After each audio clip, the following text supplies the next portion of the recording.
Pessoal, a gente vai falar sobre o 5º Constitucional e reserva de plenário, semana 10, dia 4, teoria, ok? O artigo 94 ele vai trazer a possibilidade do 5º, como é a composição, não é a possibilidade, é a composição do TRF. Então vai ter um 5º dos lugares dos TRFs e dos TJs aí dos estados, do Distrito Federal e territórios, TJDFT, portanto, será. Então, 1/5 será. O que é 1/5? 20%. Composto de quem? De membros do Ministério Público com mais de 10 anos de carreiras e por advogados de notório saber jurídico e de reputação ilibada, com também mais de 10 anos de efetiva atividade profissional, indicados em lista sextupla pelos órgãos de representação das respectivas classes. Exemplo, o TRF vai ter então o que? Quando for membro do Ministério Público da União, então o MPU vai encaminhar uma lista sextupla, o TRF recebe a lista sextupla, dessa lista sextupla ela encaminha uma lista tríplice, ou seja, escolhe 3 dentre 6 é bom, encaminha para quem? Para o presidente da República, e esse vai nomear um deles como agora o que? Juiz, acabou de ser nomeado juiz federal, ok? Para atuar perante aos tribunais regionais federais. Da mesma forma vai ocorrer onde? No TJ. Então o Ministério Público Estadual caminha uma lista sextupla para o TJ, que vai caminhar uma lista tripla só desses 6. Para quem? Para o governador, que vai escolher um para ser o que? Um desembargador de justiça. Percebe? Essa é a configuração do 5º Constitucional para esses tribunais. O que mais? Agora ele está falando que tem advogado também. Notório saber jurídico, reputação ilibada e com 10 anos de quanto? De atividade profissional. De quanto? É bom. Então olha aqui. Então vou encaminhar para o TRF. Então vai quem? A OAB, que é quem? Representação da respectiva classe. Vai encaminhar então uma lista sextupla de advogados para o TRF. TRF pega e caminha uma lista tríplice dessas 6, escolhe 3 e manda para o presidente da República, que por sua vez vai escolher um deles. Ok? Da mesma forma vai ocorrer com o TJ. Perfeito? Então veja aqui embaixo, parágrafo único: recebidas as indicações, o tribunal formará uma lista tríplice, enviando ao Poder Executivo, que é no caso aí o Estado, o governador, e âmbito federal, o presidente da República, que nos 20 dias subsequentes escolherá um dos seus integrantes para a nomeação. Perceba que essa nomeação aqui não passa pelo Senado Federal. Então não tem a aprovação do Senado Federal. Qual a ideia de você trazer pessoas estranhas ao quadro da magistratura, do primeiro grau lá, juiz federal ou juiz estadual, que passou num concurso? Qual é a ideia? Trazer então um advogado, trazer advogados e trazer o que? Membros do Ministério Público com o que? Com experiência, certo? Para trazer uma oxigenação para a magistratura. Então essa é a ideia, para que não venham somente os magistrados, porque quando você está escolhendo um advogado, está escolhendo um membro do Ministério Público que tenha mais de 10 anos, os dois aí de efetivo, então com mais de 10 anos, você vai verificar, vai constatar neles a capacidade, certo? Vai verificar a experiência, vai estar verificando também o que? Se ele é as atitudes, certo? Se ele coloca a mão na massa, coisa que eu não consigo verificar quando no concurso público eu vou passar um candidato, ele vai ser aprovado no concurso da magistratura e eu não sei nada disso. Então pode ser um cara que saiba estudar, mas no caso concreto ele não tem aí boas decisões. Então esse quinto ele serve para trazer essa oxigenação, trazer outras ideias da experiência que cada um está trazendo aí do Ministério Público ou da advocacia, ok? Aí, só que no Brasil tem esse quinto constitucional, só aqui ou em outros lugares tem? Em outros lugares também tem. Exemplo, a Inglaterra tem como advogados, eles têm que ter 10 anos de experiência. Na França, a idade mínima do advogado para se tornar juiz é de 26 anos. Aqui na América do Sul, Uruguai, tem. Precisa-se de 28 anos aí, a idade mínima para a carreira judicial. Então, veja, 26 anos, idade mínima para se tornar juiz, no caso de prática, perfeito? Prática nas carreiras jurídicas aí respectivas. Então veja que tanto em outros países da Europa como aqui na América do Sul temos essa possibilidade também de ter essa indicação, perfeito? Então não foi uma inovação da nossa Constituição Federal isto.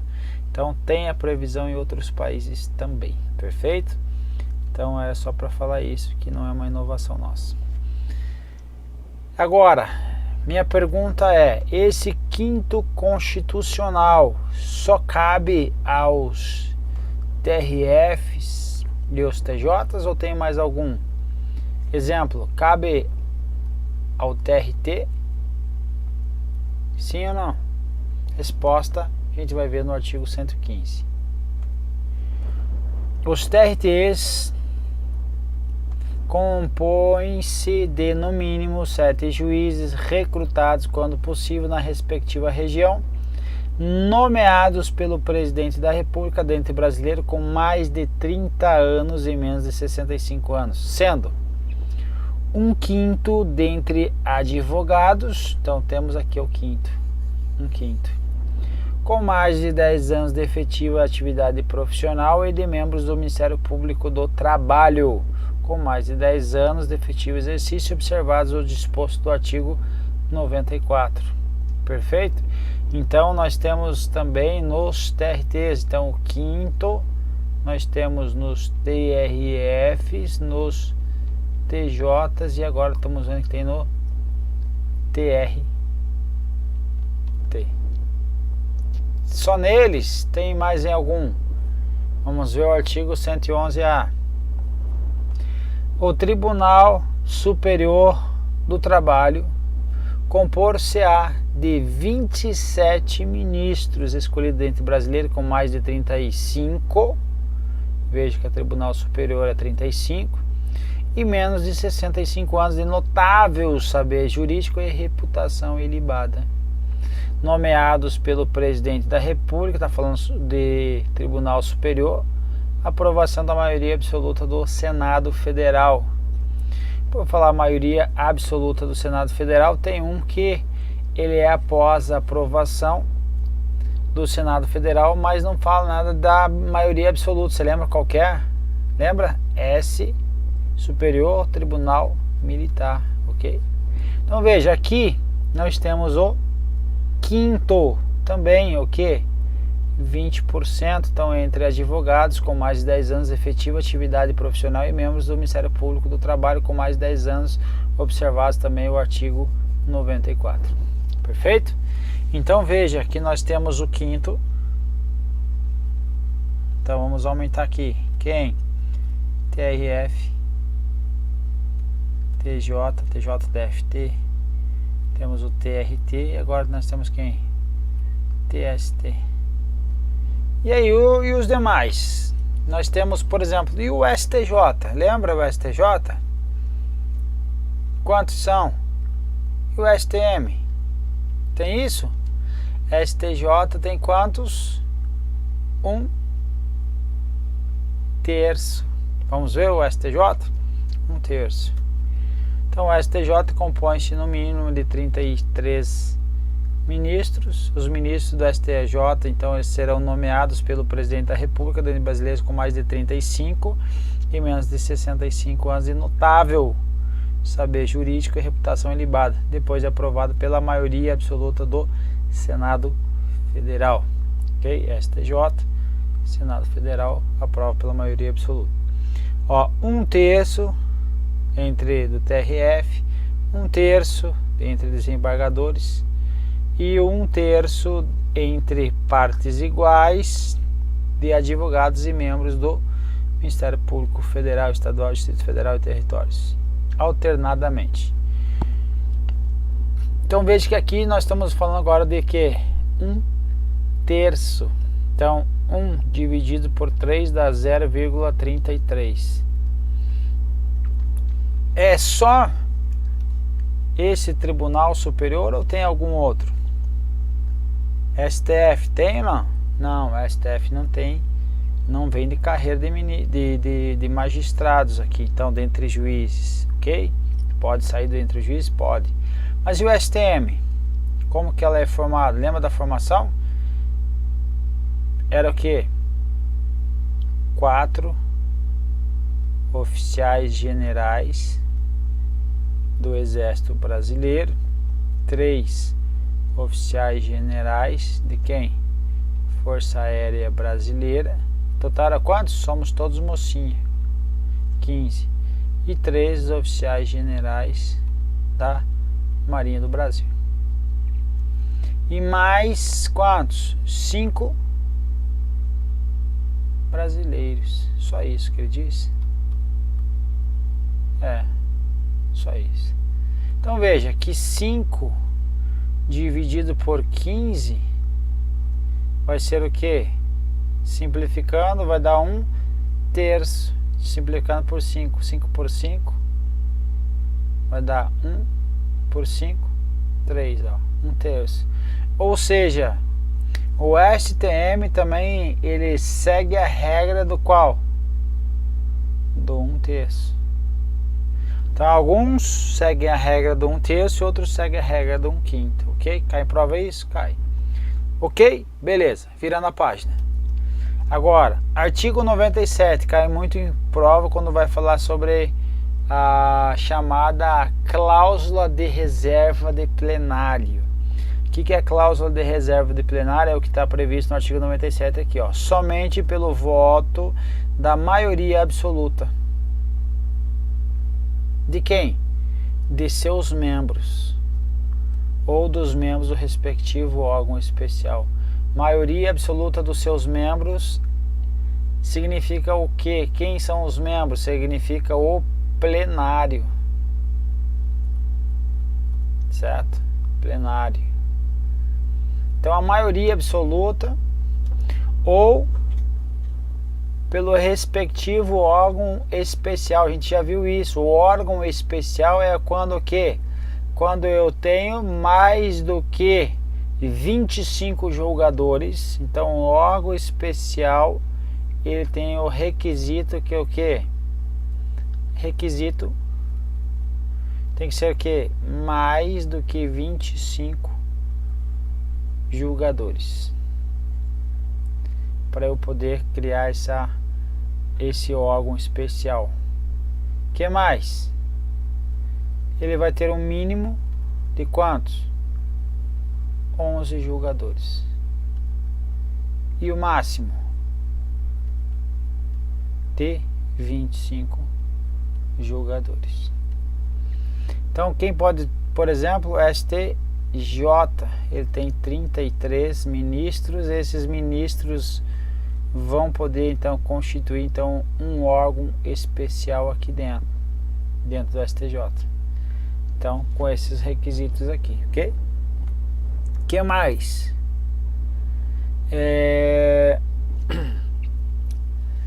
Agora, vamos pegar um exemplo. Voto do plenário, maioria absoluta. O que vai acontecer? Poderão os tribunais, então, declarar a inconstitucionalidade de lei ou ato normativo do poder público. Então, para declarar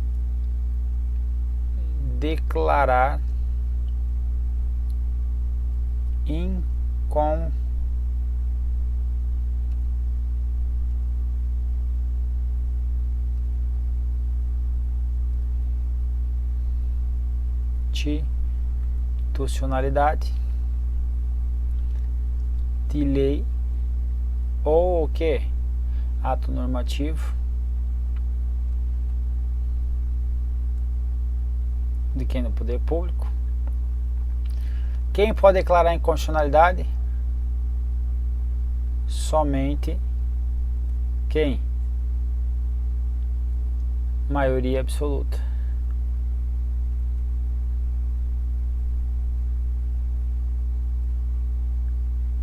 Ou dos membros, maioria absoluta, vou pôr assim.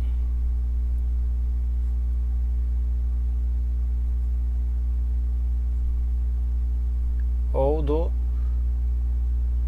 órgão especial.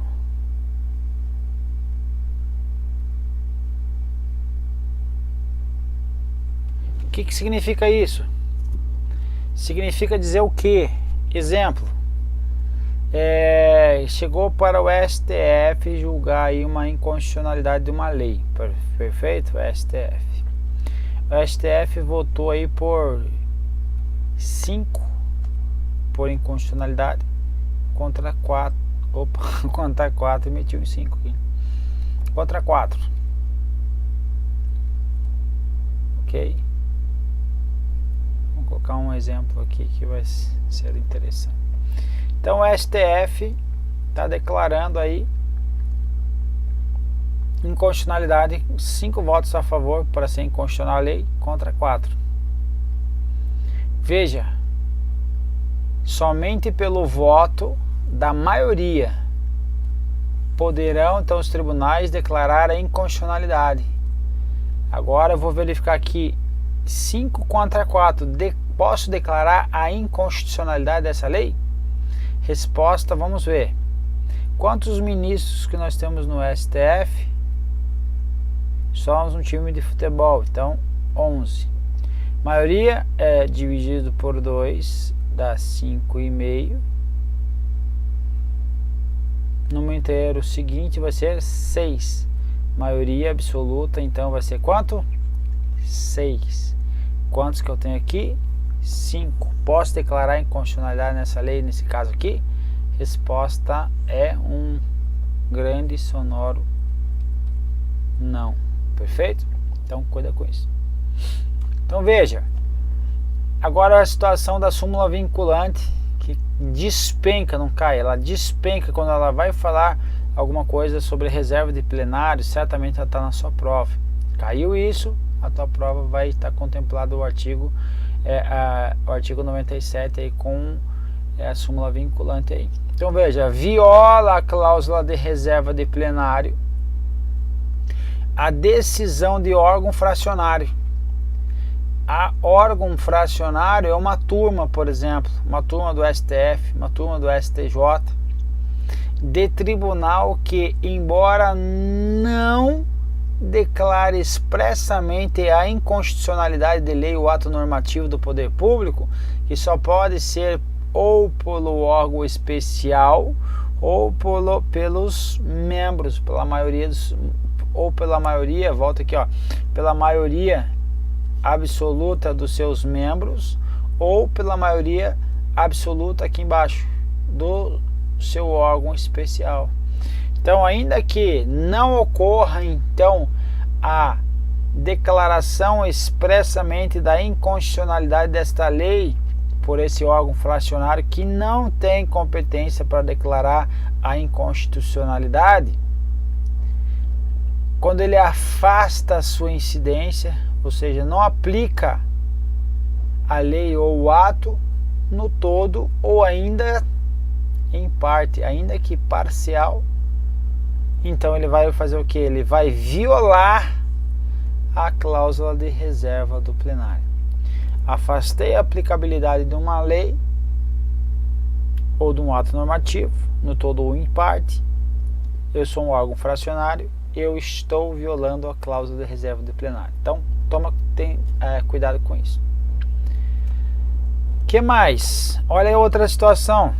Então agora, o STF vai trazer agora uma questão mais aprofundada.